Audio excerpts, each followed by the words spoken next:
So welcome everyone to this meeting. My name is Vanessa Maydew, and I'll be your facilitator for today, Preventions, and SEBI facilitates the Livestock Data for Decisions Community of Practice. Here is a brief overview of today's meeting agenda. We have 2 hours. We'll be hearing from lots of people from the LD4D Secretariat, from the community. We'll be hearing from our funder. So it's going to be an exciting event, and we're really happy that you could all make it. So on that note, I will hand over to Andy Peters, the SEBI Director, for a word of welcome.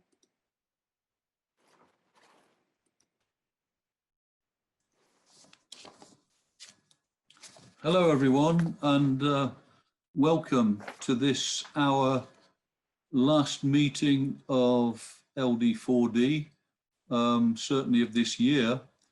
We're calling it an extraordinary LD4D meeting, and thank you very much for joining us in that.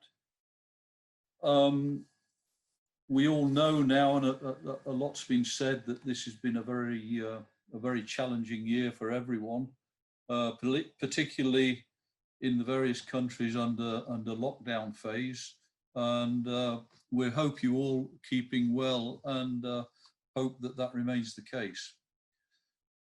To come back to the purpose of the meeting, this is our last meeting of LD4D under the current SEBI grant. The grant actually ends at the end of the year in December. We are on a fairly advanced path in terms of proposal for a new grant, and we're very optimistic that will come on stream certainly by the new year. And then we will be, as part of that, we will be entering the new phase of LD4D. So I want you to enjoy the meeting, but please, I also want to emphasize that I will ask you all to participate fully, because this meeting is about the community, the LD4D community. So we absolutely want to hear from you. Looking forward to the next couple of hours or so. And on that note, I'm going to hand back to Vanessa. Thank you, Vanessa.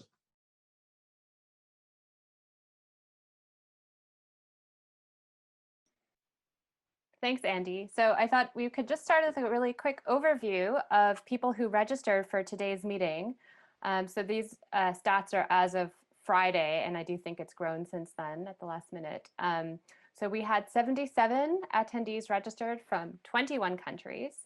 You'll see some big groups from the UK. Obviously, our group is based in Scotland, but we do have good representation from Kenya, East Africa, West Africa, also from a lot of our collaborators, for example, in Australia. We have nice coverage in India, and also from our collaborators and funders in the US. So we're quite pleased to see that. In terms of who's in the room, we've got a good representation from the academic and research sector. That's 50% of the participants, 25% from the industry or private sector, and the rest is made up of government, public sector, funders or investors, and other. So this is the kind of thing that we've been monitoring, and we hope to be able to rebalance slightly over the years ahead if we have the opportunity to do so. And with gender, we have not quite balanced. So we've got 64% male, 26% female. And again, you know, we can use this as something to help ourselves improve in the future. So we want to get a sense of who is here in terms of long-standing versus new members, because we do believe quite a number of new people have joined us today. So I'm going to pop up a poll and ask you to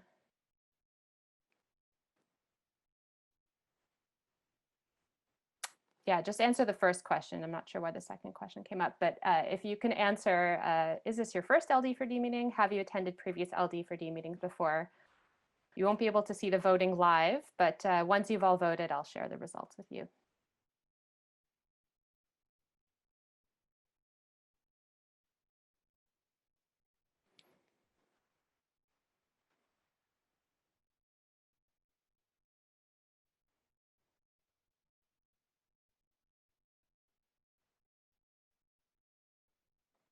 All right, any last votes? 12 of 39 have voted, 14, 15.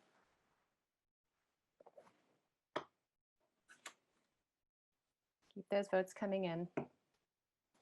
We're at 50% now.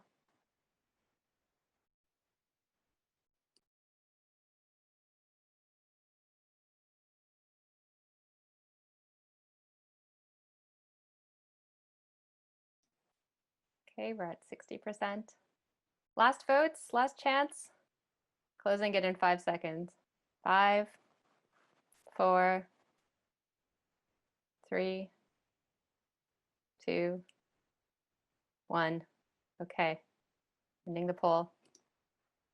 So we had 64% voter turnout, which isn't bad for some democracies. And actually, so we have quite a good balance. 56% have attended previous LD4 meetings and 44% this is your first time. So welcome. We're really pleased that you could join us. And we hope that by the fact of this being a digital meeting, we're actually able to include more people. So there's your results. Just sharing that for you now. All right. So for our next session, I'll hand over to Karen Smith, and I'll just bring her presentation up. Hi everyone, it's great to see so many old names and new names in the chat box. So you're all very welcome to this our last meeting of this year. As we're in the middle of COVID, I don't know about elsewhere, but at least Scotland, we're having some problems with our internet connection. It's not always very reliable. So we've pre-recorded some of our presentations. So we're going to play the presentation, and at the end of it, we're going to have a very short Menti poll. And for those new to Menti, Menti is just a tool that we use to try and get feedback. So we've got a short Menti poll, and Vanessa, if you could just press play now, and hopefully this will all work beautifully. Hello everyone, and thank you for joining us today, and welcome to this, our last meeting of the first phase of LD4D, Livestock Data for Decisions. The LD4D Secretariat, SEBI, is currently applying for additional funds to sustain the community for the next 5 years. We hope to bring you positive news on this in the coming months. For those new to LD4D, I will now provide a short summary of who we are and what we do before moving on to the roadmap, which will set out our plans for the next 5 years. Livestock Data for Decisions Community of Practice was formed in January 2017 with the aim of driving better livestock decision making in low and middle income countries through improved data and analytics. We do this by bringing together data users and data suppliers to address complex data challenges through working groups and producing tangible outputs for the community, such as academic papers, fact sheets and visualisations. The community is currently funded by the Bill and Melinda Gates Foundation. However, we hope to broaden our funding base in the coming years. As I'm sure you're all aware, there are particular challenges associated with livestock data. The data is disparate and hard to find, there's a lack of data, the data that is available is of poor quality, and there's not a shared approach to how we describe the data or how we consume it. These data challenges make it difficult to generate evidence-based decision making.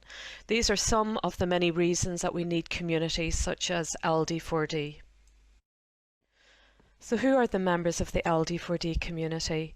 The community members are made up of a broad cross-section of specialists with an interest in livestock data, from grantees and data collectors to intergovernmental organisations, industry representatives, livestock modellers, funding bodies through to academics.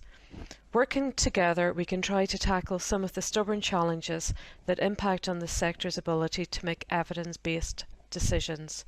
Through our collective efforts, we can achieve more than the individual sum of our parts.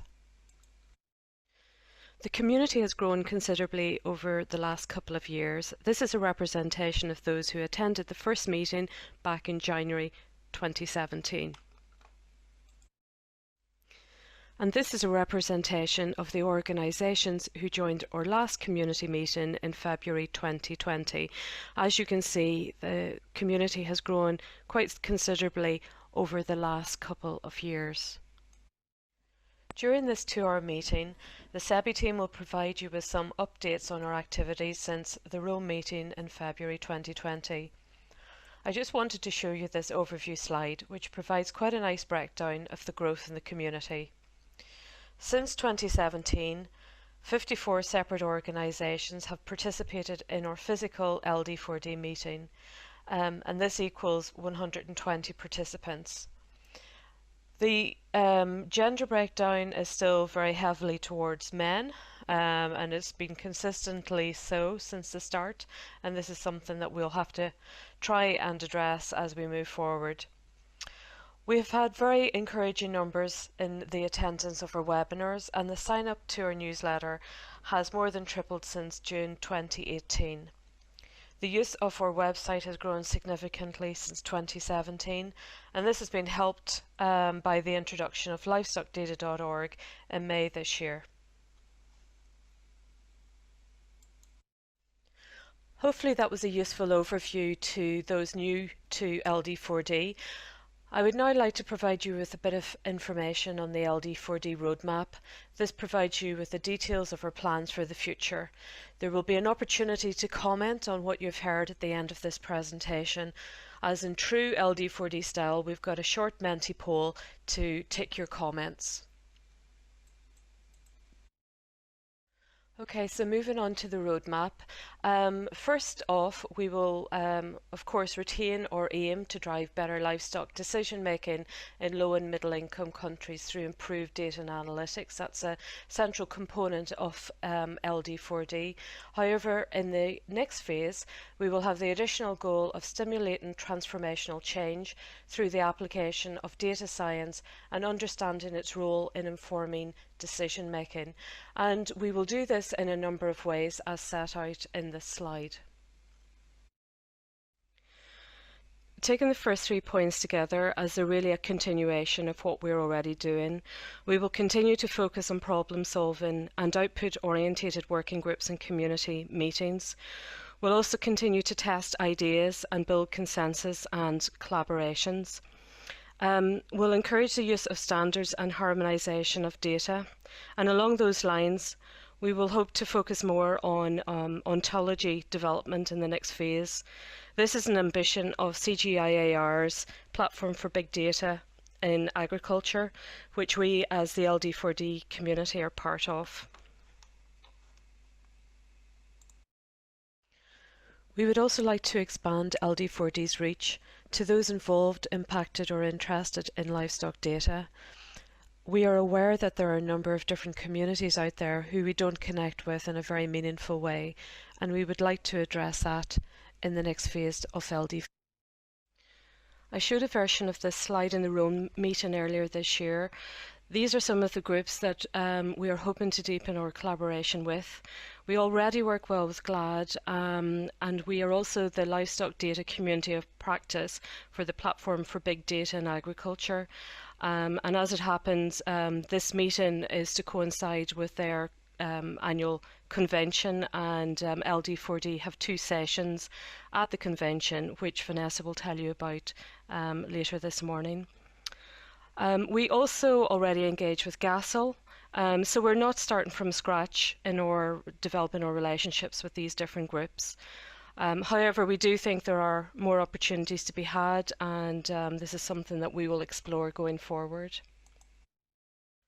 We will endeavour to measure and monitor our success in serving the community and encouraging change. This could relate to tracking use of visualisations or fact sheets, or measuring the value of webinars or community meetings. The LD4D community will only be successful if we're able to listen to your needs and ensure our outputs are relevant and timely to the community. We're very grateful that the Bill and Melinda Gates Foundation has sponsored LD4D to date, and we hope that they will do for the next 5 years, but we need to explore other sources of funding. In the next phase, we will endeavour to explore new funding sources and try and secure financial sustainability for the future of the community. In the roadmap document, we set out a series of proposals. I would like to touch on a few of these. Perhaps the key proposal is the establishment of the steering group.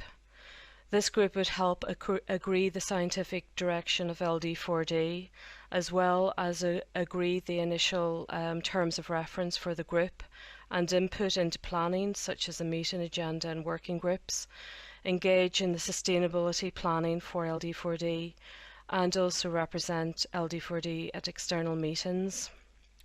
We propose that we would include key representatives from each group in the steering group, such as the donor agencies, intergovernmental organisations, data collectors and grantees, industry and research.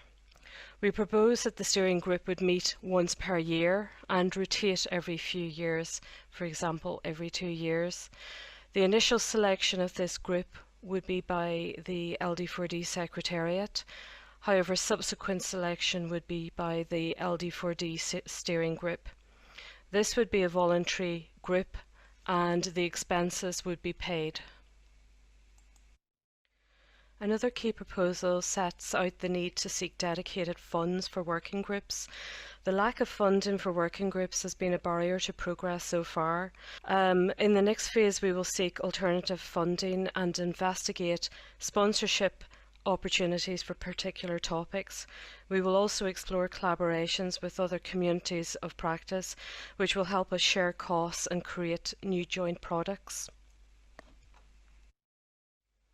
In the next phase of LD4D, SEPI will continue to provide the Secretariat function for the community. We will continue to collate and present open access livestock data. We will provide all materials freely on livestockdata.org. We will continue to host annual meetings and support the administration of working groups, collaborations and the newly formed LD4D steering group. We will actively promote LD4D community data outputs and stories. Additionally, we will promote good practice where we see it, such as in the recent dairy sector blog, which focused on organisations using data intelligence to support their businesses. We will promote your data and help make it accessible to the wider communities.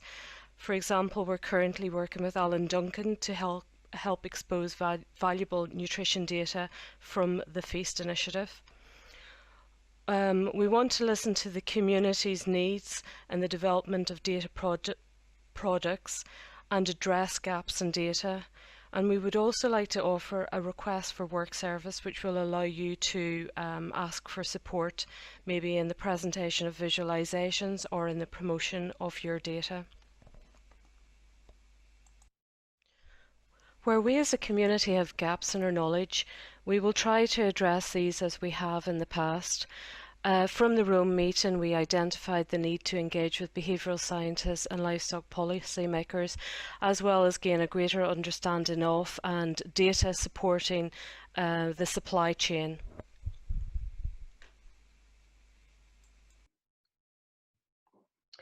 So if you want to type your comments in, that's great, Gareth, we've got it. So if you have any questions about what you've heard, comments, concerns, if you're feeling optimistic, pessimistic, whatever, please type your thoughts in and we can have a bit of a discussion about that. So I'm just going to check the chat and see if anyone is putting in any particular questions. There's also a function you can raise your hand if you've got a question. Oh, it's flashed off, Gareth. That's it. Back on the screen again. Yes, I would like to see GBAD included as a collaborator. Absolutely, we'd be delighted to have GBAD included as a collaborator. I don't think my my slides were so extensive.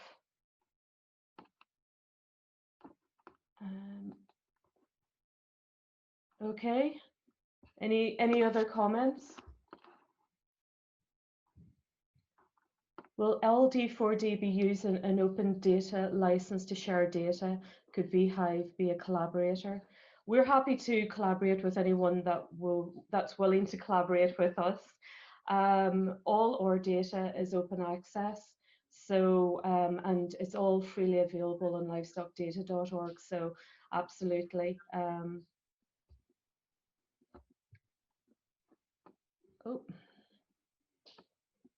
So the next question is, what kind of data projects is SEBI likely to sponsor in the future? So we don't sponsor data projects as such. We work in collaboration with the community to explore or investigate ideas such as the fact sheets, and Gareth will tell you a little bit more about those later in the meeting. Is there any collaboration agreements to sign for?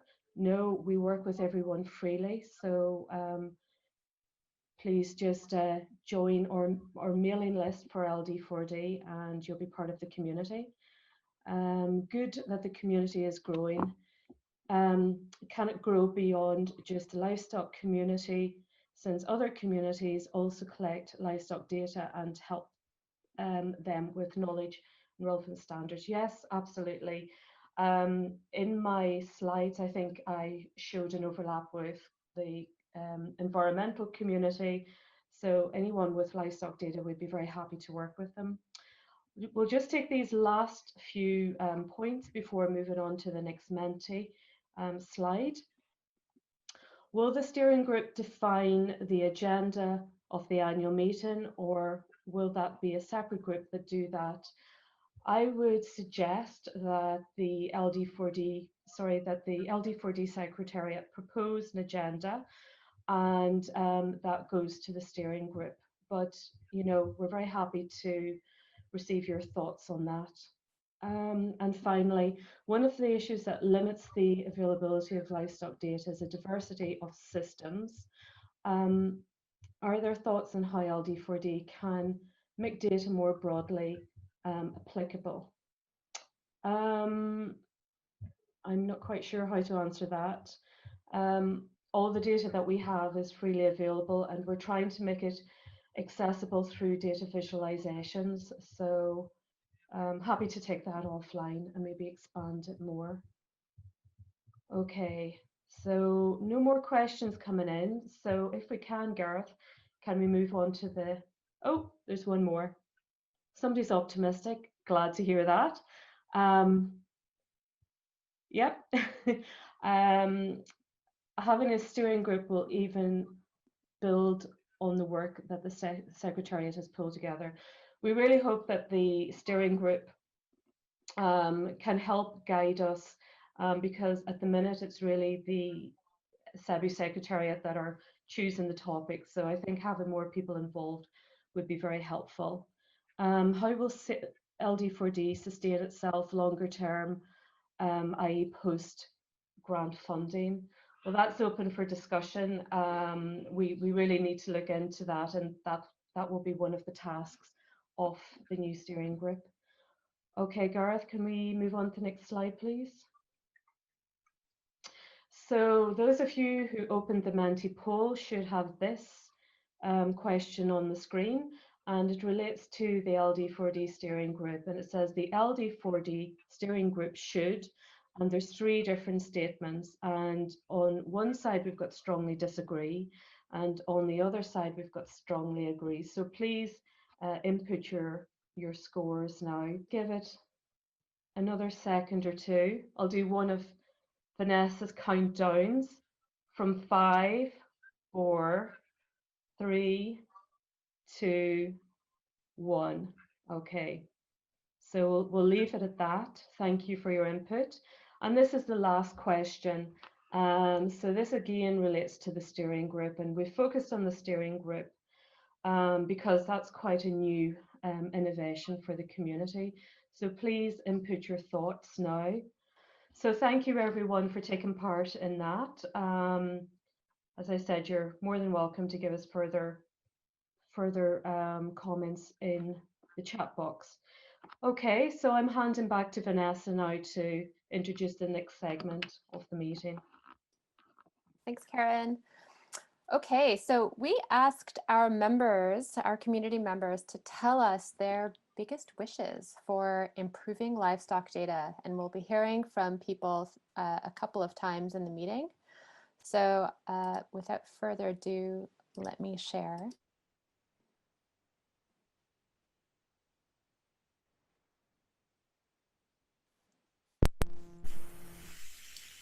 I'm a livestock economist. Like many of us in the LD4D community, I advise decision makers and I use mathematical models of livestock systems to help me in my work. And if I had a magic data wand, I would actually like to ask it for 2 wishes. The first one is a personal wish for my own work, and that would be to have access to really, really high quality animal health data, because that's something that I often find is lacking. And when I say high quality, I mean accessible and up to date, and above all, accurate and reliable. I think we are doing much better at publishing data so that it's accessible and up to date. But we still, in some countries, have a lot of work to do on making disease diagnoses accurate and reliable.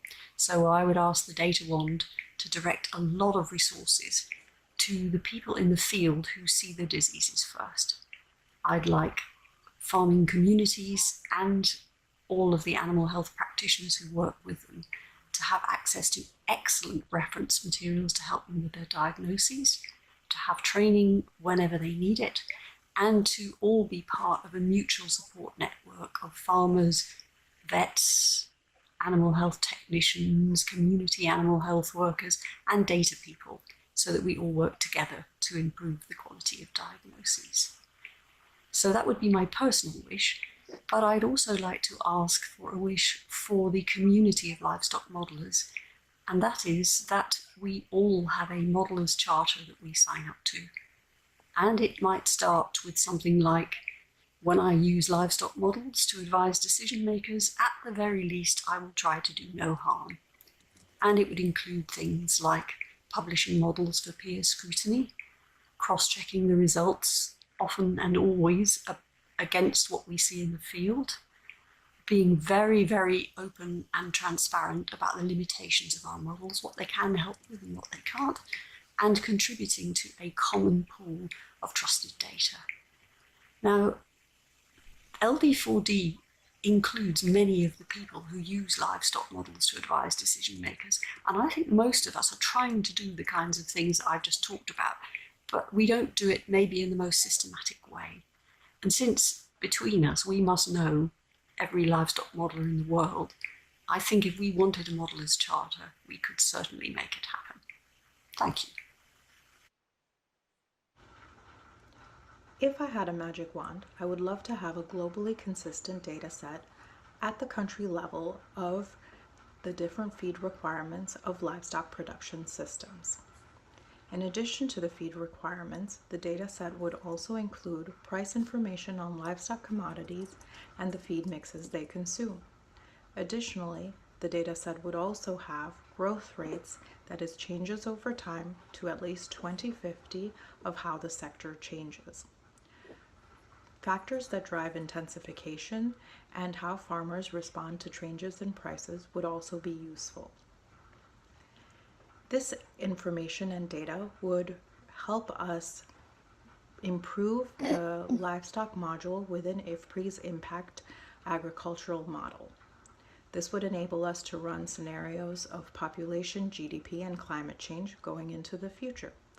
Although this data partially exists, it is not consistent nor complete at the country level, and therefore hard to use in a global model such as impact.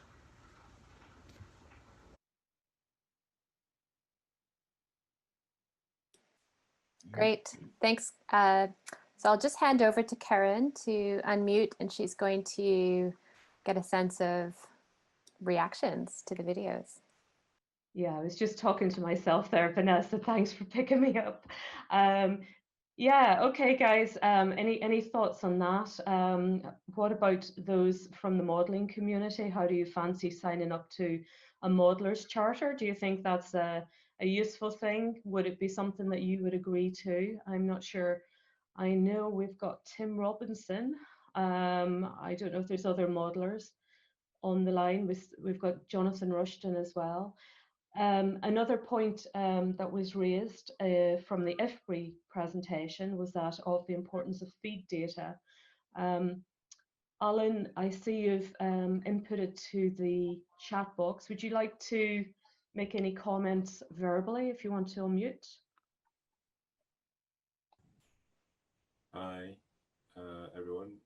Yeah, I've been talking to Tim and various others about the idea of quantifying what livestock are consuming in different locations using existing global data layers and also some more recent kind of satellite data on land cover. So we're thinking about that. But I think, you know, Tim's interested in it for Gleam, but it could be useful for all sorts of models. But it is a big gap in the data, and it's not trivial. But we have and have been working a bit on that with Simon Fravel and Phil Thornton and Notenbert and others. And in terms of what you heard from the IFPRI video, do you think we could create that magic wand dream? And what time frame would we be talking about? It's an incremental process. It's not going to happen with an abracadabra moment, I'm afraid. Okay, thanks, Alan. Does anyone else have comments on that? Maybe Tim, I'm afraid you're the only modeler that I can see here. So do you have any thoughts about a modeling charter, modeler's charter? No, I don't really have any particular thoughts on that. I'm quite sure what it would entail. There's Jonathan as well. Sorry, Jonathan. Of course, you're an economist and modeler. So would you like to come in? I'm not quite sure what it means. So, you know, I'd like a bit of clarity about what actually does that mean? Does that mean that you're sort of signing up to doing a better job? I mean, you know, I would have thought that comes with some kind of qualification. Just going back to kind of those like feed baskets that Tim's raised and Alan's talked about, that will be something of definite interest to the GBADS program. So having an understanding of both the movement of feed, but the feed availability in different spaces would actually be really something absolutely vital in terms of looking at burden of disease. And just going back to Annie's comment on livestock health data, I suppose we should be aware of the initiatives from OIE with regards to the upgrade of WAHIS. And then, of course, there's lots of private sector data sets out there that are collecting endemic diseases, but we're not really capturing them particularly well. And that's something that GBADS will be looking at more carefully. So again, a link with LD4D is really important. And I do consider GBADS to be an offspring of your project in this phase. So we are part of your community of practice, of course. Thank you, Jonathan. Absolutely, you're a part of an important part of the community, and we're looking forward to working with GBAD as it moves forward. Annie, I'm just wondering if you would like to come back on your suggestion about the Modeller's Charter. Hi, yes, well, I think when we were having some initial discussions, Karen, you said be as radical as you like, so I decided to. I think my concern, it doesn't relate perhaps to some of what else has been discussed here. It's probably more to do with the use of models for advising animal health policy. And any of us who followed foot and mouth disease in 2001 or are following COVID now might understand where that concern is coming from. Where sometimes it seems that models are used in a public space without having been thoroughly tested or vetted first. So this may be a rather narrow and quite private concern, but I thought I'd put it out there. Thanks. Thank you, Annie. Yes, most definitely in the current climate with COVID, and some of the modelling has been challenged openly. Are there any other thoughts or comments on the initial presentations?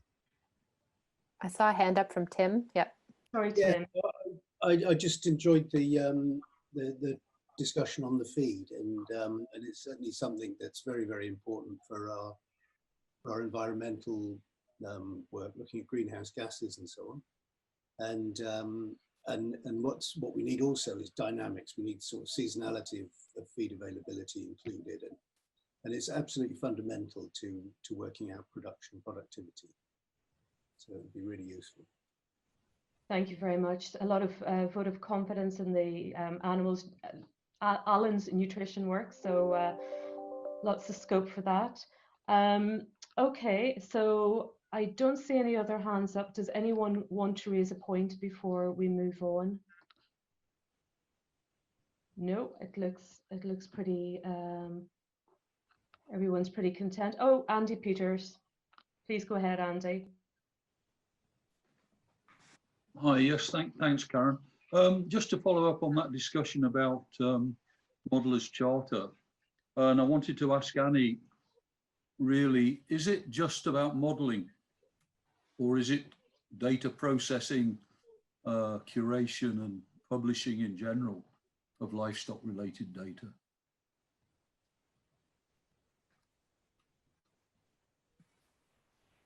Andy, yes, I think broadly, in terms of data curation and processing, transparency, openness, and great clarity about what we can believe, what we can trust, and what we can't is important. When I put that point out in my presentation, it was very much from my perspective as what I like to think of as a reformed livestock modeler, because so often, I mean, we would hope that data and evidence are always part of policy making. We would hope, otherwise we probably wouldn't be in this community. But increasingly, I think, because of the power of mathematical models and computers now, they are so often being used as part of the policy advice and policy discussion. And there is, I think, a danger of black boxes, lack of transparency, and people who don't truly understand how models work, just assuming they're right because they're models. So that was why I put that in the context of models particularly, rather than data in general. Thank you. Okay, thank you very much. I'm just receiving some messages that I need to move on. So I'm going to hand over to Gareth for the next item on the agenda. Thanks, Gareth. Hello. So we're going to hear from two of SEBI's researchers on some of the recent activities that we've been doing. So I'll just share those videos now.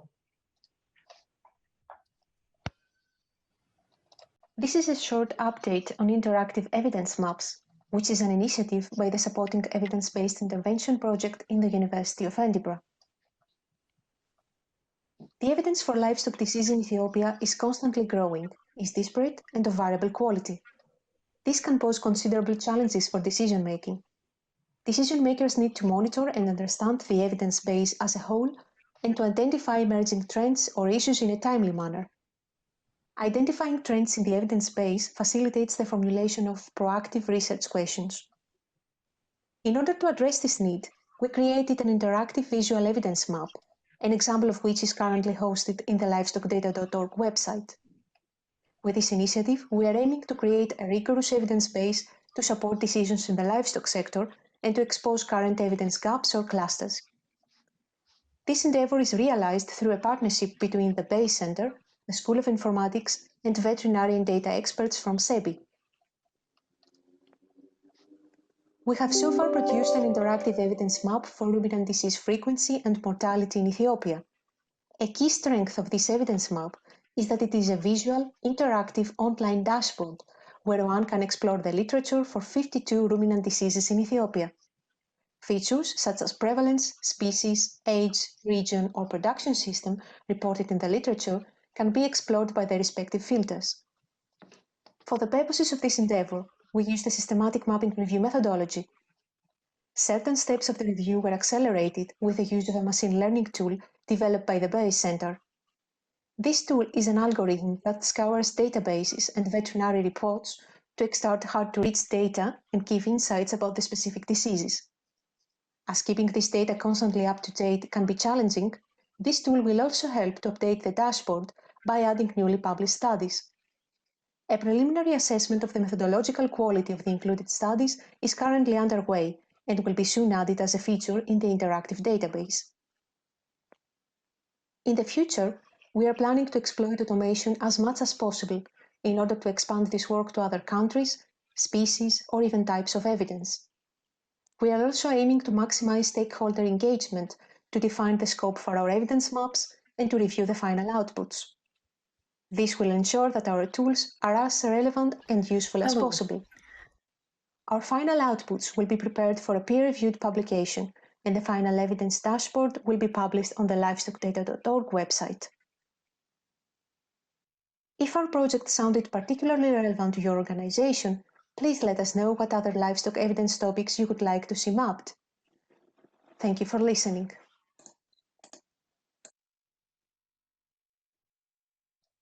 Thank you, Dora. So we'll now hear from Isla. I'll just share that presentation. Hopefully, you're all aware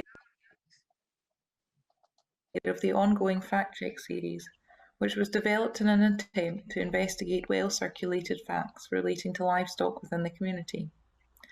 This is the 9th Fact Check sheet within the series, and its aim was to investigate the data quantifying the recognition of the importance of women in the livestock sector. The project was led by SEBI in collaboration with a working group, which included experts from ILRI, Land O'Lakes, and the University of Florida. The main outcome of the investigation was that the facts, which we regularly use, are often supported by out-of-date or repurposed data, and that there is a great need to support the continued efforts to improve data and evidence within the sector. We hope to continue with the Fact Check Sheet series, and we are open to collaborations and ideas for future fact checks. We hope that you will enjoy our 9th Fact Check Sheet relating to women in the livestock sector. Thank you. Thank you both. Does anybody have any questions or comments for either Dora or Isla on those short presentations? Please put your hands up if you do any questions. If there aren't any immediate questions, both those resources are available on livestockdata.org, so do go and have a look, see what you think. I think, Alan, are you raising your hand? Alan, you can unmute and ask a question. Yeah, I can't find a way of raising my hand on Zoom anymore. But anyway, the question was around the gender fact sheet. So what was the fact that was being checked around livestock and gender? And is it released yet, this fact sheet? Isla, would you like to answer? Yeah. So the one we were looking at was 2/3 of the world's 600 million pure livestock keepers are rural women, and it was released on Thursday, so it's on the website. Okay, good. Yeah, I didn't see. I mean, I was on holiday last week, but I didn't see much of a flurry of comms on that. Has it been tweeted and all that kind of stuff? I believe it has done, yes. Yeah. I think Vanessa sent some stuff out. Yeah, and we'll do another push. I think it was quite busy on International Day of Rural Women, so there was a lot of competition. So we'll do another push now that things are quieting down. But I will paste a link to it right here in the chat, so you can all have a quick look or take your time after the meeting to have a look. Thanks. If anyone else does have any questions and they can't find hands up, just put your video on and I can see you're interested in saying something. If not, thank you both for those updates, and pass back to Vanessa. Thank you. Okay, thanks everyone. So we're at the midway point almost for the meeting. So I thought, this could be an opportunity to take a moment to reflect on what we've heard so far from the presenters, from the Secretariat, and so forth. So if there's anything that you haven't had a chance to comment on, or if there's specific topics that you would actually really like to follow up in a separate discussion, we'd be keen to just understand what those interests are. So we'll take a couple of, maybe 2 minutes. You can do that. Or if people need to grab a glass of water or something, now's your chance. We'll be back in 1 or 2 minutes. I see a couple of comments coming in. Keep those coming anytime during the meeting. Feel free to leave your thoughts in the chat, and we can always come back to them in the discussion sessions. So in just a few moments, we'll move on to the next topic.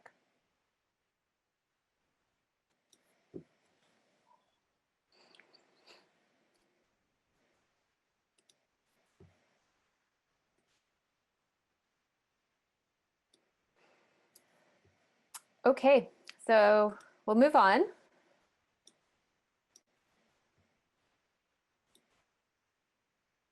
So you should be able to see my screen. So one of the reasons we decided to have this meeting this week is to align with the Big Data in Agriculture virtual convention. As Karen mentioned, LD4D is the livestock community of practice, the livestock data community of practice of the Big Data in Agriculture platform. And they have a huge annual convention every year.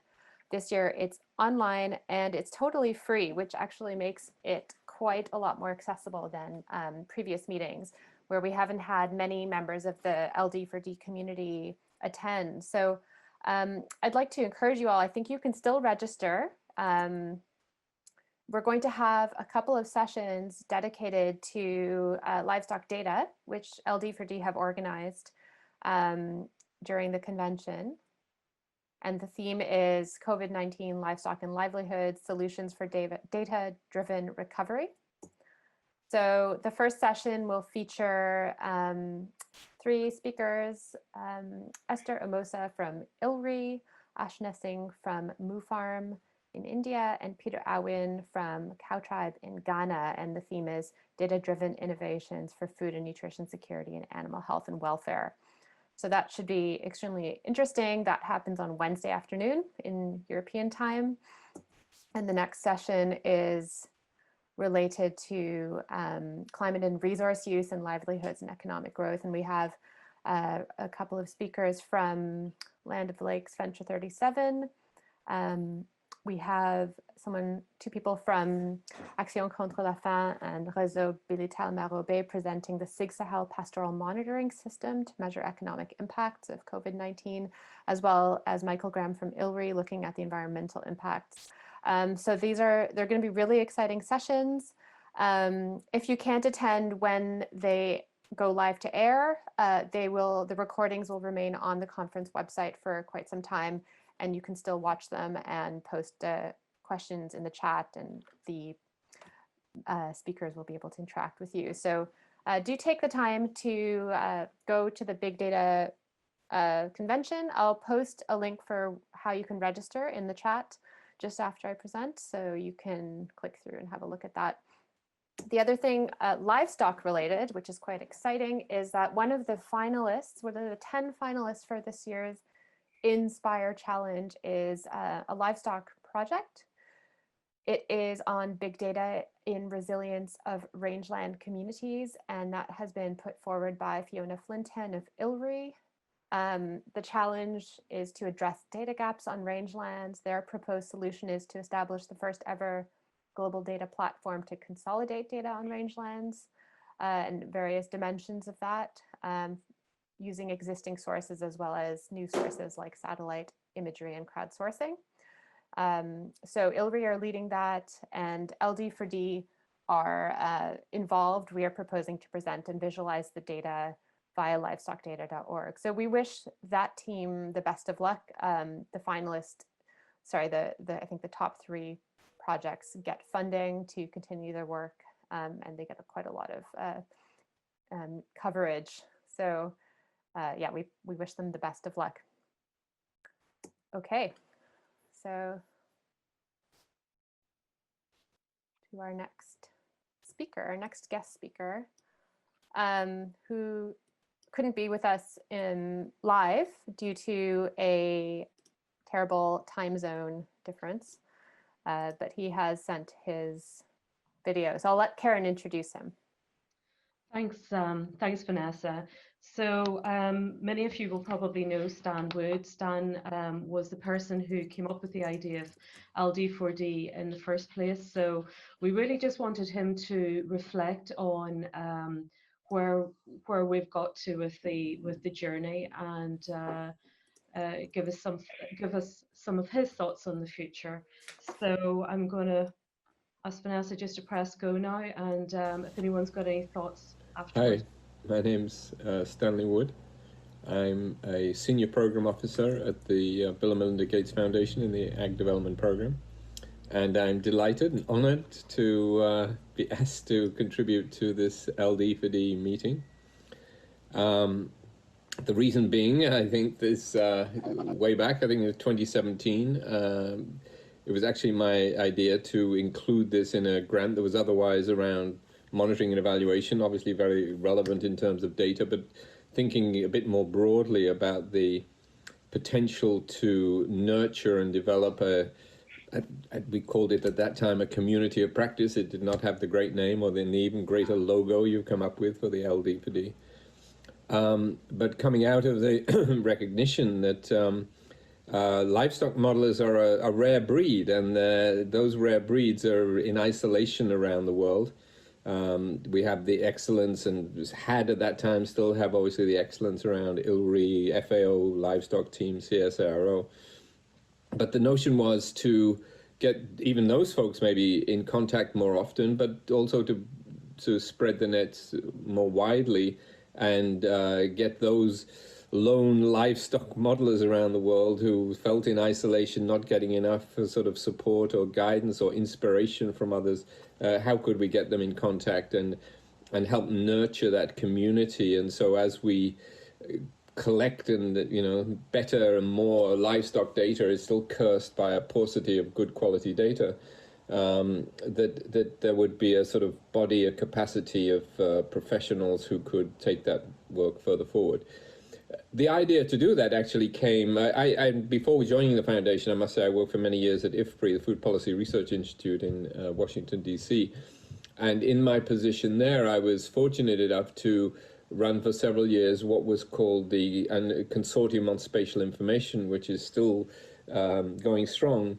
And basically where each of the CG centers had, at that time, maybe this started in the early 2000s or mid-2000s, one or two GIS specialists who were locked away in the cellars. You never brought them up to meet sort of normal human beings.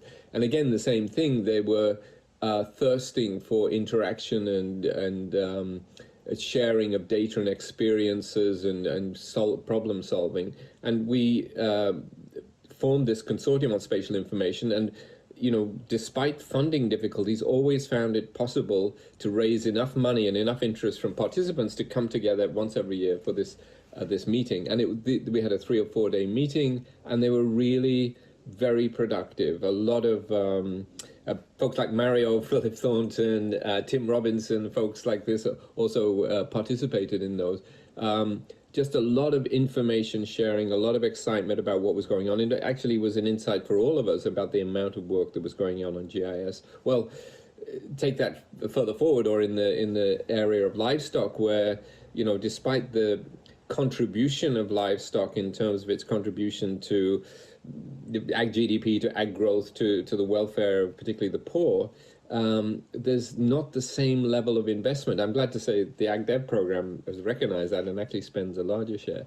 So that was the initial idea. Can we sort of bring that same idea into something which was then called, as I say, the community of practice within SEBI, that's evolved over time. I think, and a lot of kudos here to the Edinburgh team, because it was a concept, an idea, which was not really well understood. I think people were being kind and sort of letting it through, but not really knowing. And yeah, it was difficult to get to grips with, but I went to a first few of those meetings, and again, people sort of, what is this and what can we make of it? And from what I see now, and I see that in the livestock.org sort of platform and the resources that are available, the webinars, the participation, gathering momentum and in the way that it's meant to. So really kudos to you all for doing that and taking it further forward. A couple of examples of where I've seen and played a bit of a role, I must say, in trying to strengthen the possibilities around LD for D was this really what I see as significant role of LD for D being invited to form the nucleus of the community of practice within the CGIAR big data platform that, as probably many know, they have CSI, the Consortium of Spatial Information, formed the nucleus of the CGIAR-wide GIS spatial remote sensing group for the big data platform. There's others on crop monitoring, on economics, whatever, and there's one on livestock, and LD4D was invited to be the nucleus of that and is taking that forward, again, from what I understand, in really great ways. So great to do that. It would be great. I went on the LD4D, poked around a little bit. There's still rather too many things that sort of say, click here to ask for the data. So it's great to be able to direct it to places where there are these resources. Still not quite the spirit of open, I mean, there is open collaboration, but sort of still obviously a bit of a reservation about sharing data, even data which is, some of those are like LSMS data sets, which are freely available elsewhere. So still work to do on that, and these things don't happen easily, but happy to see that.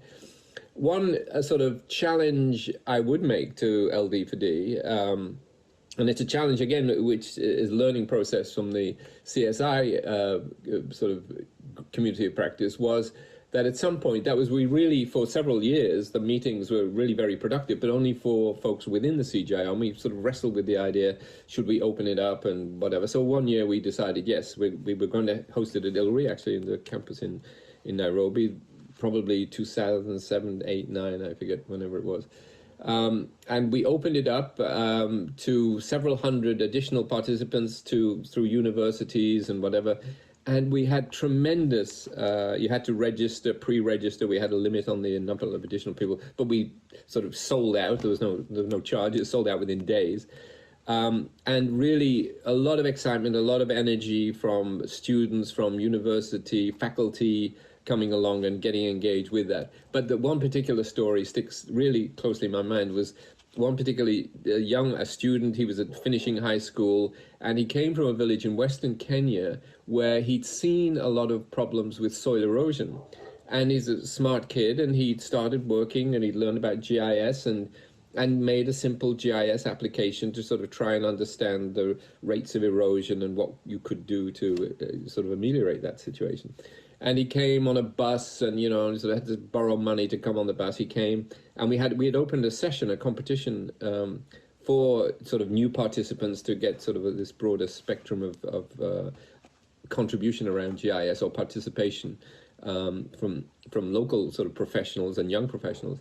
And he made a presentation in that. It was really disastrous. He was very nervous. It was probably the first time he'd presented in a major sort of international forum, at least.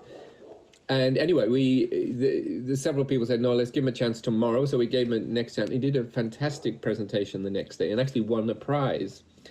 And the prize was a little laptop computer we'd had donated. And anyway, long story short, or long story is still long, we are several of the CG folks, including our team from IFPRI, when he graduated from college and he started doing a bachelor's degree in Kenya, and we brought him on as a consultant to help us sort of access some of the data and work with us and learn some skills. And eventually, a year or two later, he graduated with a bachelor's degree and got invited to ITC in the Netherlands, where he did a degree and got a master's degree in GIS, and went back and is now running a company with GIS applications. Again, this is one story. There may be many other stories like that, but the notion of, as the community, the LD community has, I think, as it has done, gets its own way, finds its own way about where things that can help each other, where there's gains from knowledge, from information, from experiences, from working together on things. There's also a notion of how can we help build those communities beyond the CGR, beyond the broader community, which I know LD4D is broader than the CGIR. But how can we even bring that down further into the countries we work and get particularly young professionals engaged and excited and contributing to this and driving that sort of practice further forward.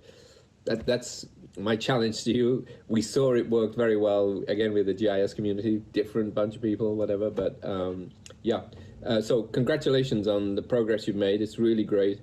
Look forward to checking in soon. Sorry I can't be with you today, but thanks a lot. And thanks to the SEBI team for really taking an idea forward and making it work in practice. So cheers. Thanks a lot. Take care. Bye-bye. Okay, so that was Stan Wood and his thoughts on how we've developed over the last few years. So the points that I picked up was we could do a better job with our open data. So I guess that's the data sources that we link to, and a very strong message about bringing on the next generation and how we can manage to do that in country. I just want to offer you the opportunity to raise your hands and make any comments on the presentation. We will be feeding back to Stan on this meeting, so this is your chance to do that if you want. You can also add to the chat box. Yeah. So I see Vanessa has put a question in there. How do we engage young professionals in low and middle income countries? And Andy Peters, please go ahead.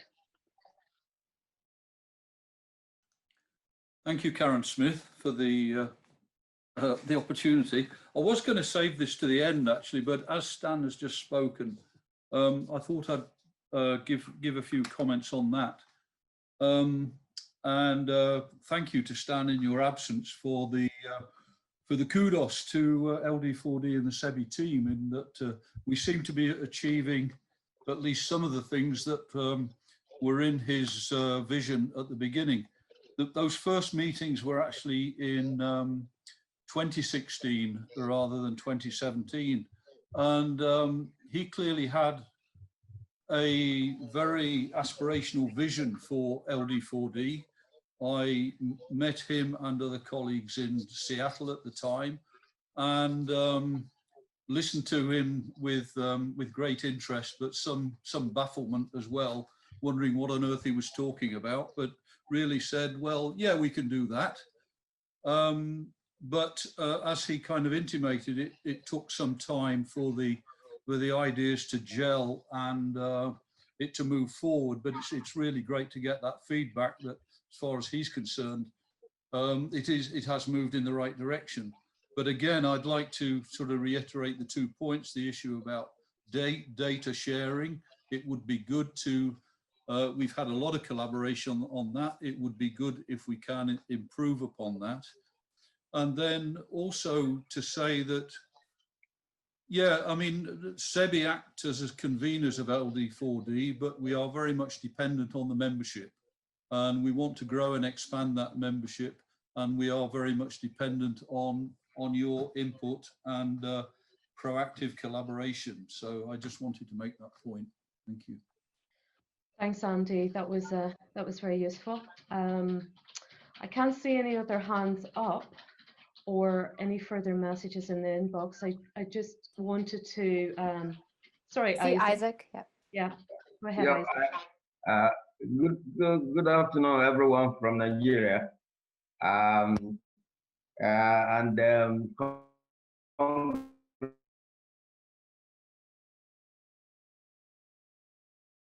Maybe Isaac, you could make your comments in the chat box because your video is very poor. Would that be okay? I'm just going to regarding the program. Hello? Hello, Isaac. Your recorded, your video is very, very poor. You keep cutting out. So my suggestion is you put your comments in the chat box. Sorry. What's happening? Yeah, just Isaac, can you put your comments in writing in the chat box, please? We can't hear you very well. okay, just moving on. Sorry about that, Isaac. Two things that came up in the chat and in the earlier discussions were around the Modeller's Charter, and already within the short space of this meeting, there's been a bit of a flurry of activities, so we're going to follow up on that after the meeting. And the other suggestion was that Alan proposed that we could form a feed basket working group and look for some money for that. So already we've got some potential new activities for LD4D going forward. So on that, I don't think there's any other comments. Isaac, we'll take yours in writing and maybe read them out at a later point in the meeting. I would like to hand back to Gareth and Vanessa for the next part of the meeting. Thank you. Hello again. So we're just going to have two more short presentations, and these are from myself as a researcher for SEBI. And that first one is for livestockdata.org and the second from Vanessa on comms. So I'll just see if we can get those going.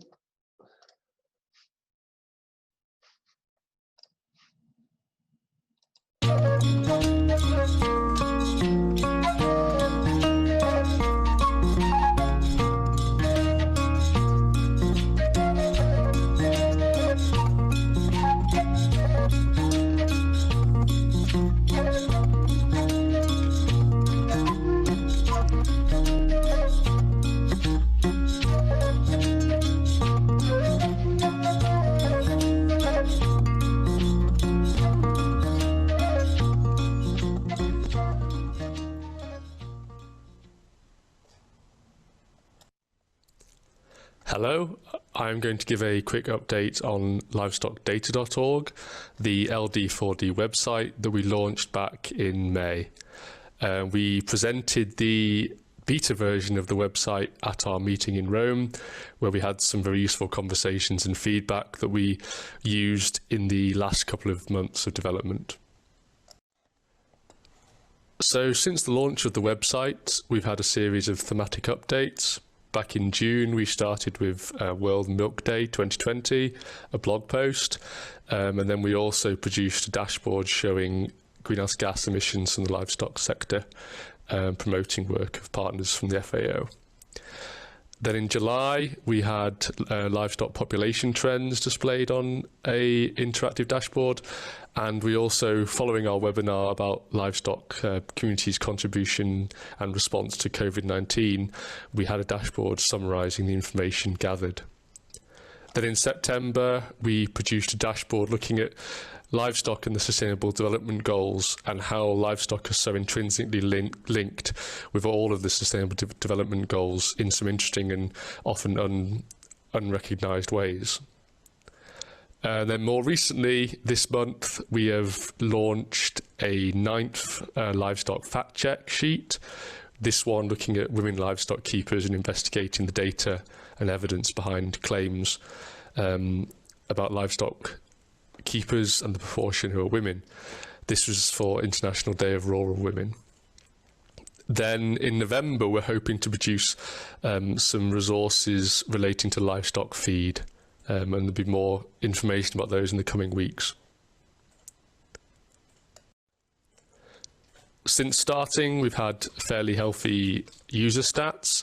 On average, we're getting about 20 visitors a day. And obviously there's peaks and troughs around promotions and comms efforts. Having these user stats is obviously useful, but we are hoping now to try and make the site more interactive and get users to give us more feedback and tell us more about themselves and what they want and what they need.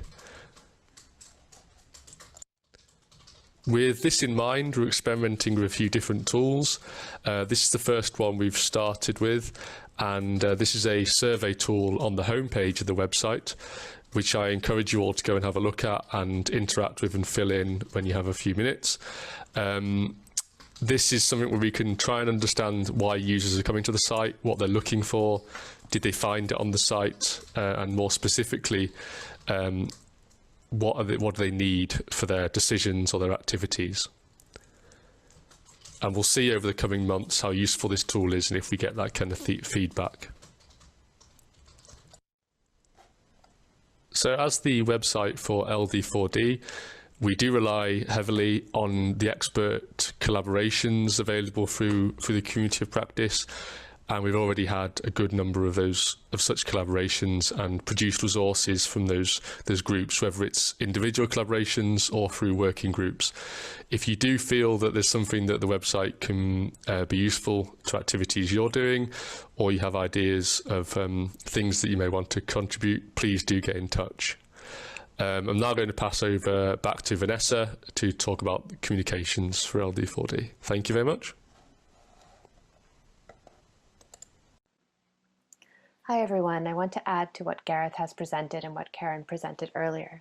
I'm sharing a few more insights about our communications and engagement activities. Community engagement has been growing, especially as we have taken all of our activities online.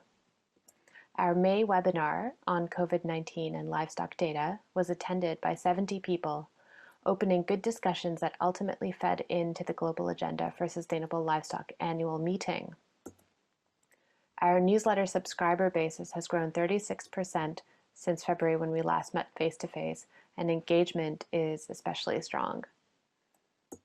Our Twitter following has grown 33% in that same period, and we have seen consistently strong engagement rates with real peaks around topical campaigns. This is reflected in our website traffic. It will be good to hear from you, the community members, on what we should be doing more or less, what needs strengthening, and so forth. So we'll get to that shortly in a Menti poll. Thanks. Could you give us the code for the Menti again, please, Vanessa? Yeah, it's in the chat, and you should see it at the top of the shared screen as well, 52 17 35 5. Got you, thanks. So first question, nice and easy, have people been to the site in the last month? Just to see if people are showing an interest.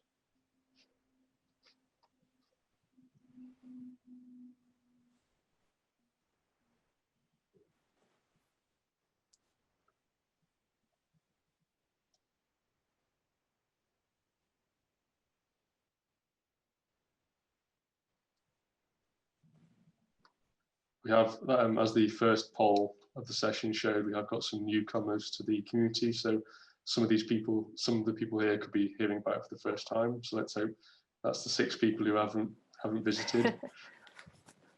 Okay.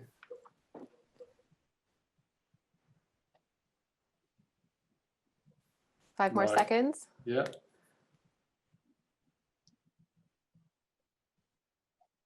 Okay, we'll move on to the next question. So now it's more about how have you actually used a resource on the website to inform a decision, activity, or base an opinion. And this is you've used yourself, or if you forwarded on to a colleague or somebody else.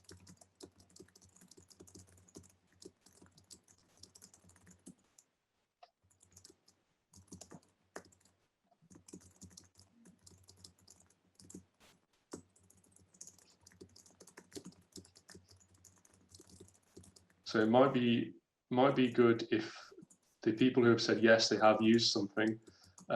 If anyone is willing to share with us what they have used so far, whether they could put their hands up or put their camera on and indicate they want to say something. I wonder if Karen or Vanessa could look out for that, because I can't see the participants. Yeah, sure. So people can either type something in the chat, or if they want to raise their hand. If they're brave, they can do so too. So there's a comment. From Peter Ballantyne, sharing should not imply informing. So that's a good point. Just because something is shared doesn't mean it has informed anything. So there may be additional engagement that needs to happen in a targeted way to actually inform something or someone.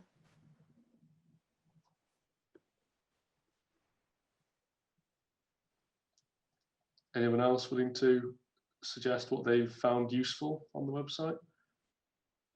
If not, there is that recent tool on the homepage of the website where people can interact a bit more, telling us what's useful, what's not, what they'd like to see more of. Yeah. And I just wonder, so 7 people said yes. Any brave people among those 7 who would be interested in, we really just want to know, what was it that you used or found useful? Andrew. Great. So there's a comment from Andrew Bisson. I have shared the fact check sheets among our internal livestock community. Thank you, Andrew, for letting us know about that. That's helpful.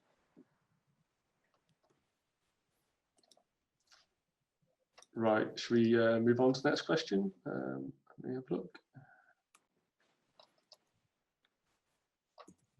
So this, again, is just to find out if people are would be interested in contributing ideas and content to the website.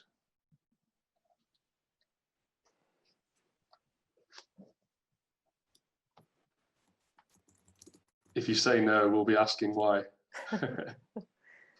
Unfortunately, it's anonymous, so we cannot chase you down. We can't pick on you. Lucky for you. Good. Maybe this is a loaded question.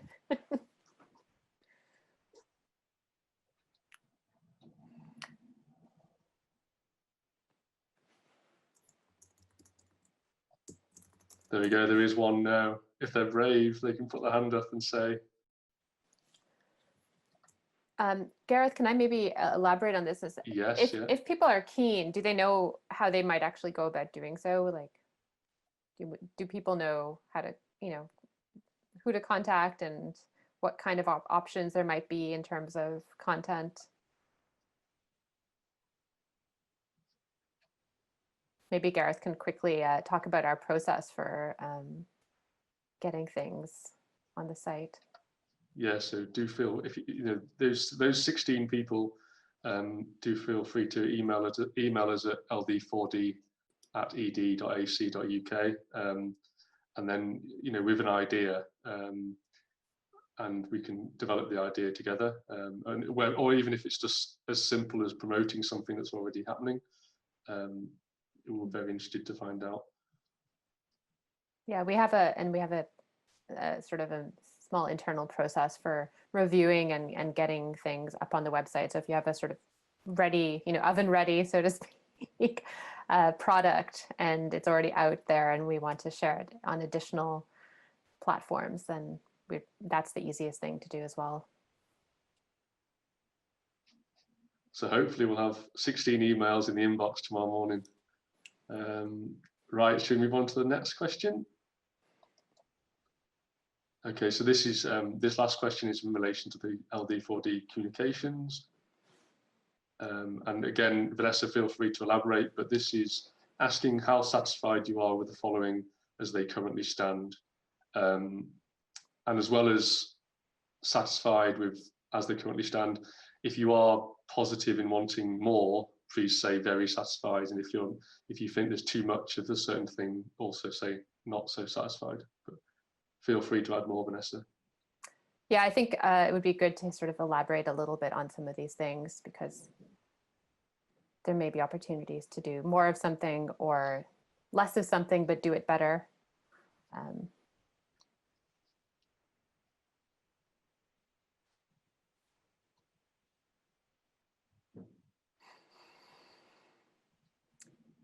And while we're on this topic, there was a little exchange in the chat. Mizek Chagunda was asking, can members contribute different blog articles? And yes, we definitely welcome guest blogs from our members at any time. Or if you have suggestions for a story that we may be able to pull together, interview you about your work, something like that, that's also an option. And these stories also get featured in our quarterly newsletter. So we're more than pleased if people approach us. We've often just approached people as well when we hear about interesting things are going on, but obviously we can't know about everything. So we are counting on members to propose things as much as possible.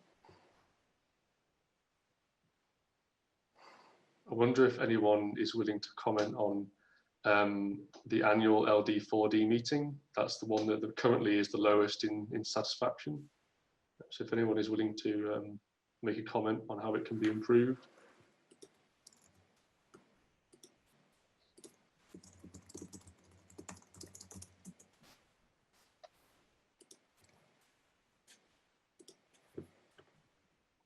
Or any of the comms pieces, if anyone has any ideas, do put your video on and indicate you'd like to say something.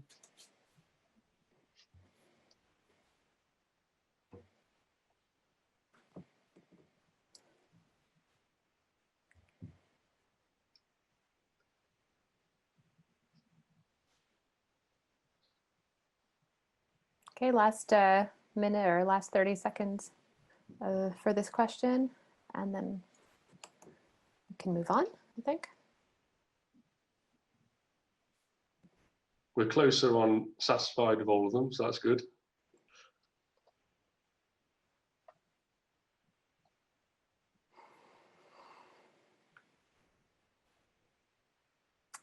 Okay, I think we can.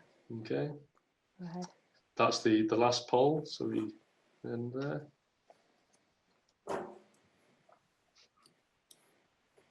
Just before we carry on, just in case there are any last comments or ideas from either the website or the comms,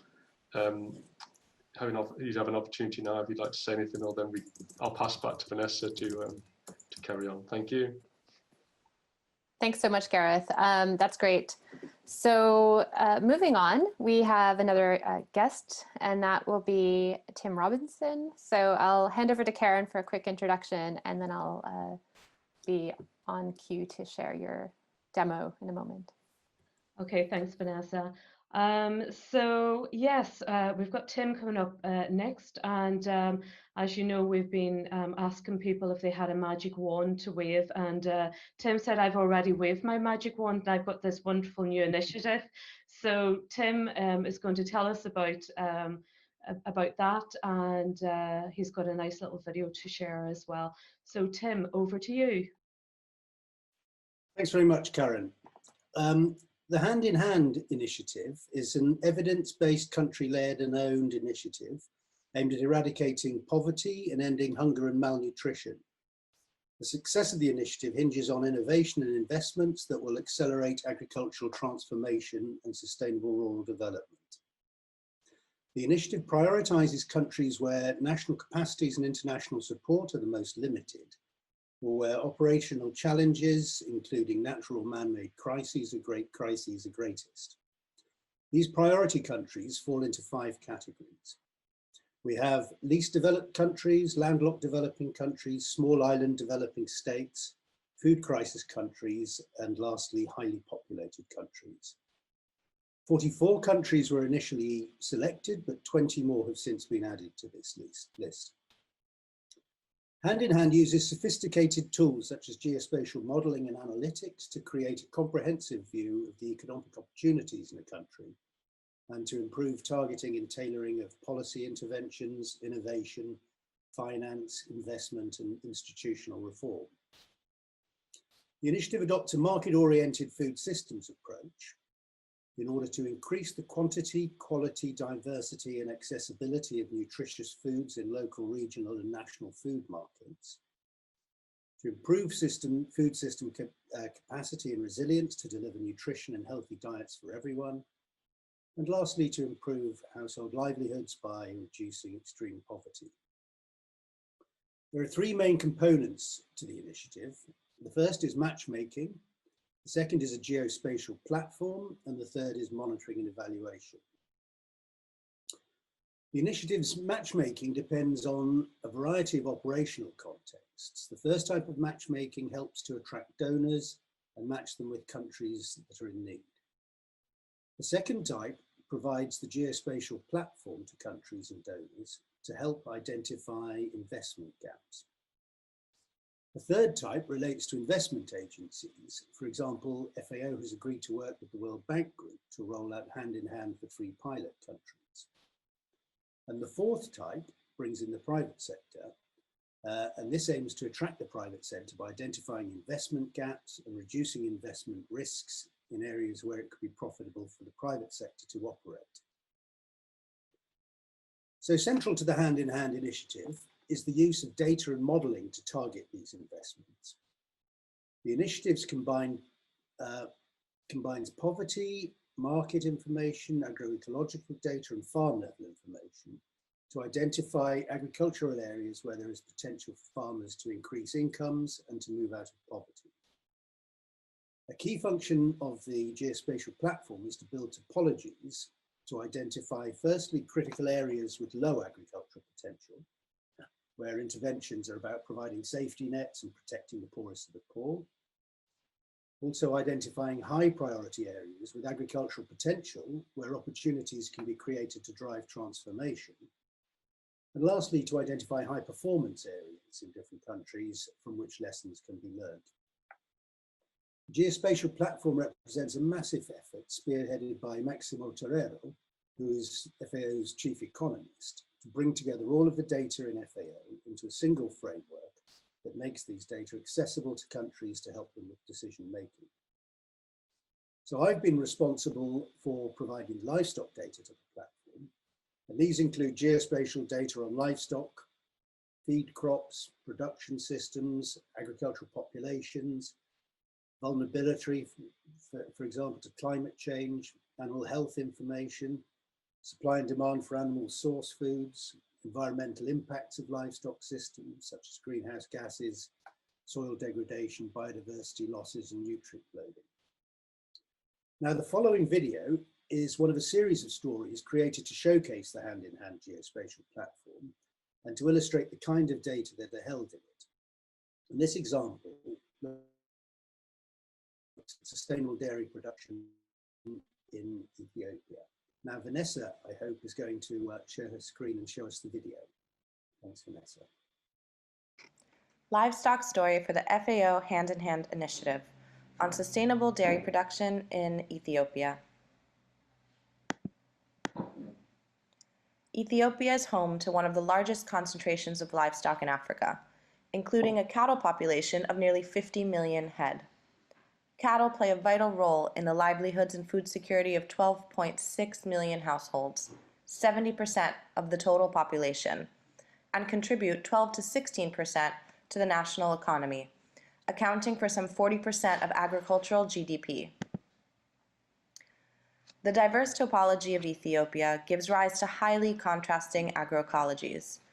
The majestic Ethiopian highlands, split in two by the Great Rift Valley through which flows the Omo River, descend eastwards to the arid and semi-arid eastern lowlands. This has brought about a corresponding diversity in livestock production systems.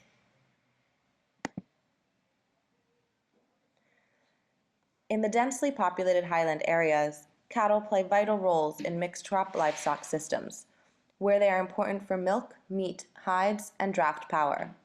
Close to the cities, more intensive dairy production is also practiced.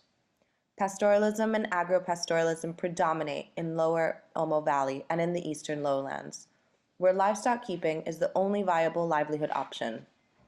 It has been practiced for millennia by tribes such as the Hamar, the Mursi, the Suri, and the Karo. Smallholder farmers in Ethiopia are responsible for some 98% of milk production, and whilst per capita production is low, milk can contribute significantly to food and nutrition security, and to the livelihoods of the poor.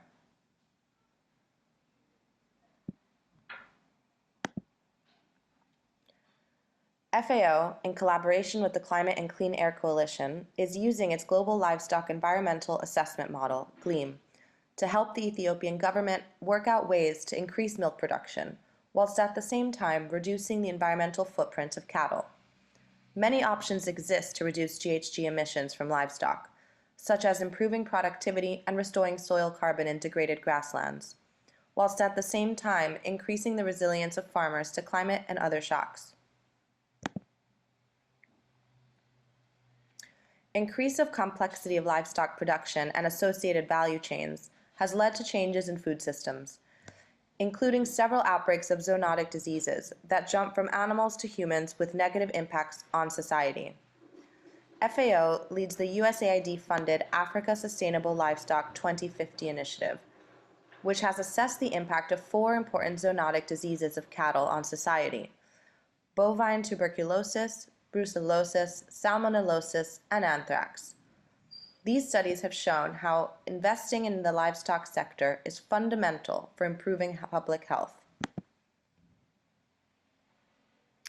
Accounting for the diversity in livestock systems and the specific opportunities and challenges they present is essential in developing policies and strategies to enhance the sustainability of livestock keeping in Ethiopia, and to maximizing the contribution of the sector to achieving the 2030 Agenda for Sustainable Development.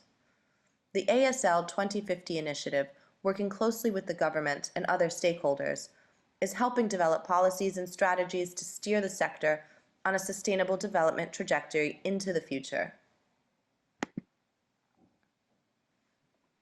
Thank you very much indeed, Vanessa. And I'd also like to thank Luna Montgomery from the Hand in Hand Initiative for working with me in the preparation of that video. And that's her voice that you were listening to. And you can see, or you could see, a number of useful links for further information about the Hand in Hand and some of the livestock data that we'll show. Now, the third component of the Hand in Hand is the all-important monitoring and evaluation of progress towards ambitious targets. In the current priority countries, FAO has estimated the impact of the initiative by 2030 to be a 6 to 10% reduction in undernourishment, so that's 33 to 104 million no longer undernourished, and an 8 to 15% reduction in poverty, so that's between 41 and 160 million people escaping poverty. The monitoring framework will have its first benchmark in 2023 and the second benchmark in 2030, and we'll use the SDG indicators, of which FAO is custodian of 21, as the core monitoring tools to assess progress. Country dashboards are being developed as a means to capture, analyse and visualise data on FAO's interventions and on their impact on the ground. And these use a traffic light system to track progress towards meeting SDGs 1 and 2. So green means a country is on track and on target, yellow means it's on track but off target, and red indicates that a country is both off track and off target.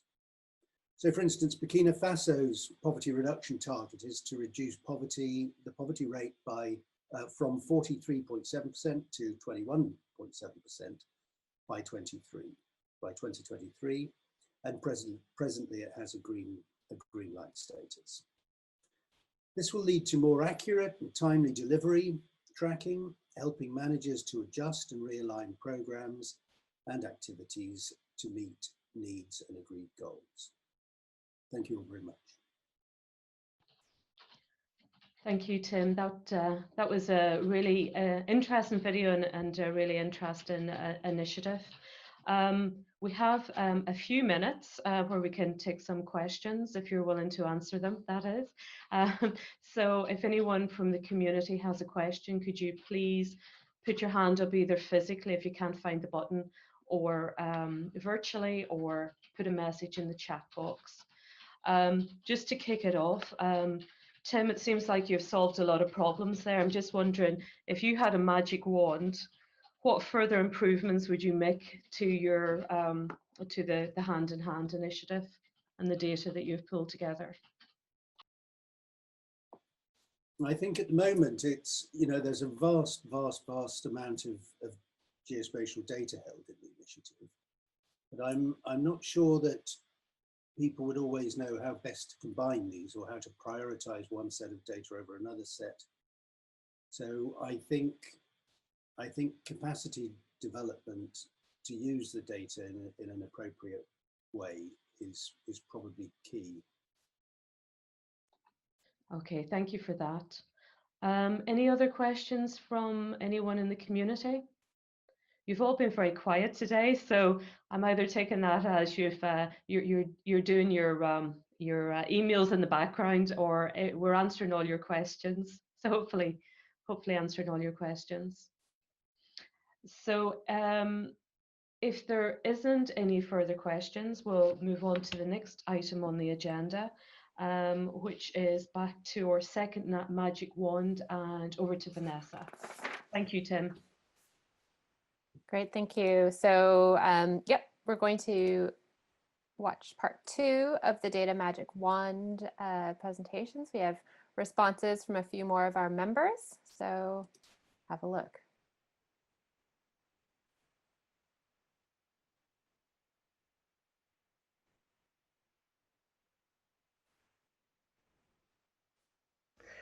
Working in the tropics and subtropics, one of the things that is lacking in terms of moving animal production further is lack of data. But when you actually start asking the farmer, could you do some animal performance recording? The question you always get is, why should I do that when it takes me so much time and effort and I don't see the results? When you ask the scientists, fellow scientists in that area, they will indeed agree with you to say, yes, that's true, but maybe we should actually ask our governments. When you ask governments and policymakers, they will tell you that why should we invest in animal performance when actually what we need are results that will give us impact now. Things like animal breeding, we know it's a long-term exercise.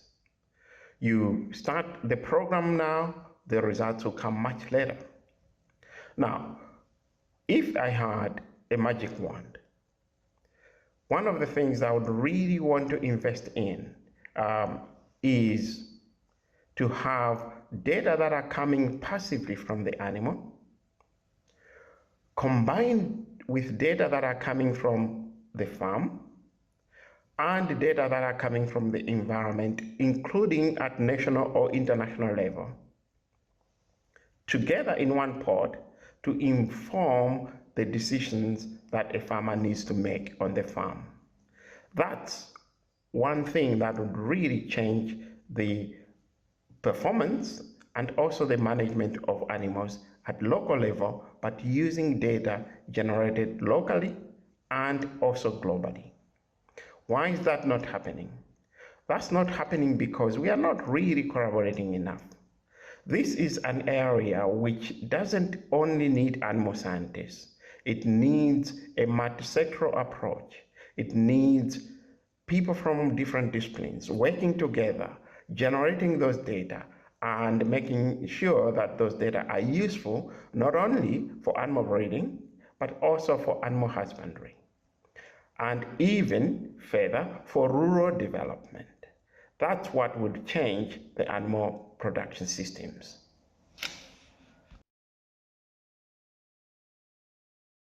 Hi everyone, my name is Shirley Tarawali. I'm Assistant Director General at the International Livestock Research Institute, Kenya. I'm also Chair-elect of the Global Agenda for Sustainable Livestock. Much of what I do in these multiple roles involves crafting messages that everyone can understand about some of the big global issues. But I often come up against not being able to find the numbers that I want to support that, whether that's country or global or regional. Things like numbers around livestock and employment, around livestock and income, around livestock and resilience, around livestock and agricultural GDP. When I look at the major websites for this kind of information, I find that the data on livestock is not separated out. Everything is just lumped together under the heading of agriculture. This would help livestock by helping to make the case and having data to support that case. Whether that's the case for livestock in sustainable development, or it's the case for investment in sustainable livestock. I think two things occur to me here. One is the recognition of the role of sustainable livestock in relation to those big development challenges. And we need to keep communicating about that, including, for example, getting messages around the 5 action tracks of the UN Food Systems Summit. And secondly, is really knowing what to measure and how to measure it. We need to make sure that the parameters being used, whether at national or regional levels, include the metrics that would allow us to make those cases. And that's, I think, where this data community comes in. So can you help? Hello, my name is Paolo Tizzani. I'm a veterinary epidemiologist. I'm working at the OIE, the World Animal Health Information Analysis Department, and I'm working with the WAHIS database. The WAHIS database is the OIE database with that collect information, reports from member countries about declaration of disease presence. To reply to your question, what would be needed to revolutionize our work? But for sure, something very important that is missing to revolutionize our work is, I would say, interoperability. That means the possibility of different systems collecting different information to connect together. How this will help our work? But it's because it's synergy. It's always something that is important.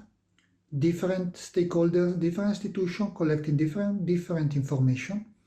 This different information has some values, but connecting the information together add more value to the work of each of us. What is stopping it happen? Basically is the lack of alignment between the concept in and on between the way the different institutions collected the different data. One example for us is the way we call and we consider and we code a disease is different from other institutions. This makes the connection between different systems a bit difficult. So this is really the major challenge that we should solve, solve to make interoperability a reality.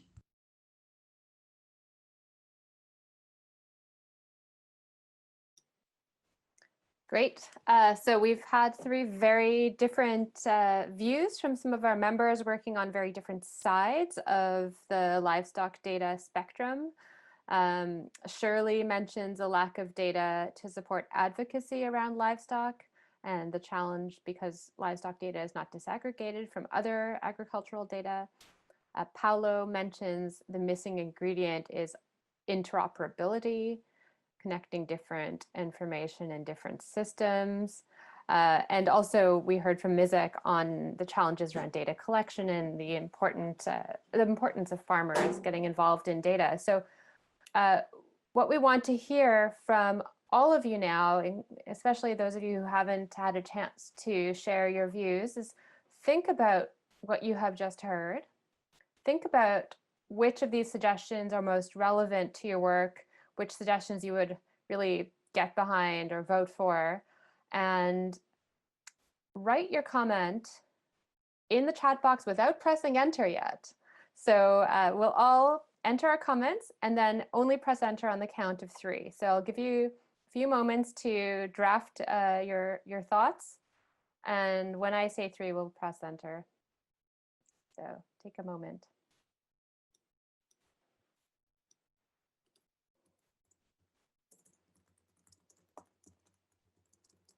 Okay, ready? So 1, 2, 3.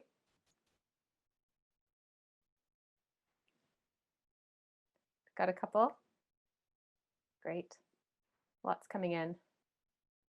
So lots of votes for disaggregation by livestock, not just livestock, but livestock production and system type.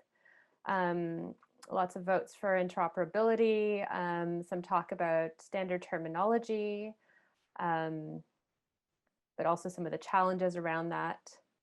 An interest in livestock panel data, having better panel data to understand trends over time.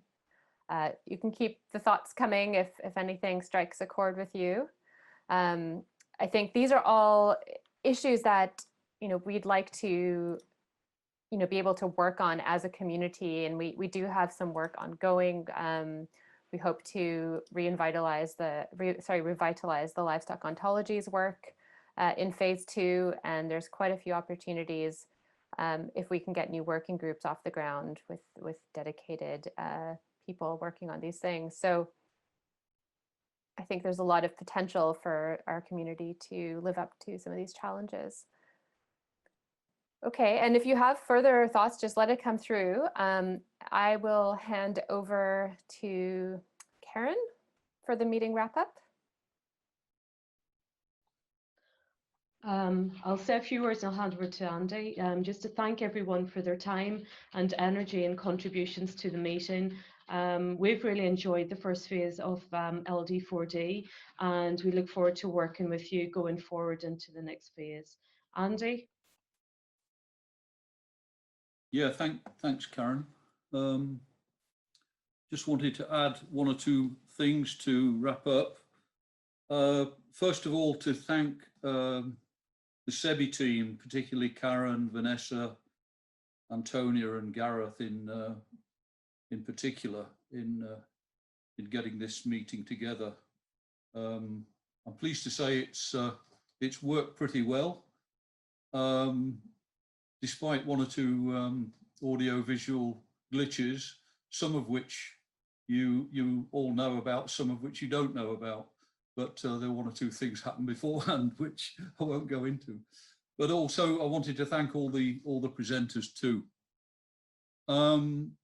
Just to mention again, we know that SEBI 1 is coming to an end. We strongly hope and are strongly optimistic that there will be a SEBI 2 rising out of the ashes early next year. And assuming that happens, then we will be relaunching SEBI with some new branding. So that will be that will be coming, we hope.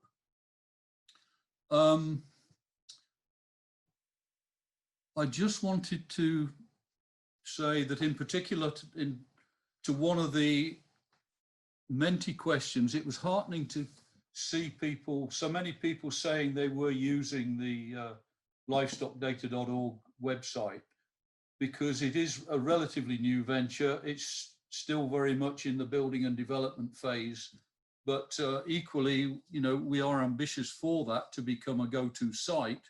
And as I say, it's heartening at the moment to see people actually using that. In relation to LD4D in the future, again, to mention that we have within SEBI a big aspiration for it that is yet to be rolled out. But one of the major themes we want to focus on, because hitherto it's probably been focused on the supply side, really. The people we've been talking to are mostly data producers in a way, or analysts, modelers, users of data in one form or another. Where we want to take this, because it is after all LD4D, livestock data for decisions. So we want to drive it more towards the use in decision making, particularly at government and at donor level. And that will be an emphasis we want to put on it in the coming months and years. I think that's all I wanted to say at this point, except to say thanks to everyone for joining today. Thanks for attending, and thanks for your input. And just lastly to please stay safe and well. Do I need to hand back to Vanessa at this point?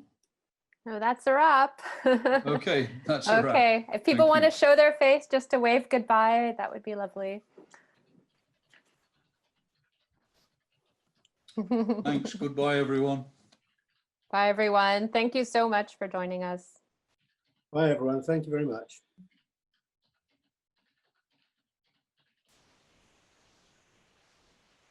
Thank you.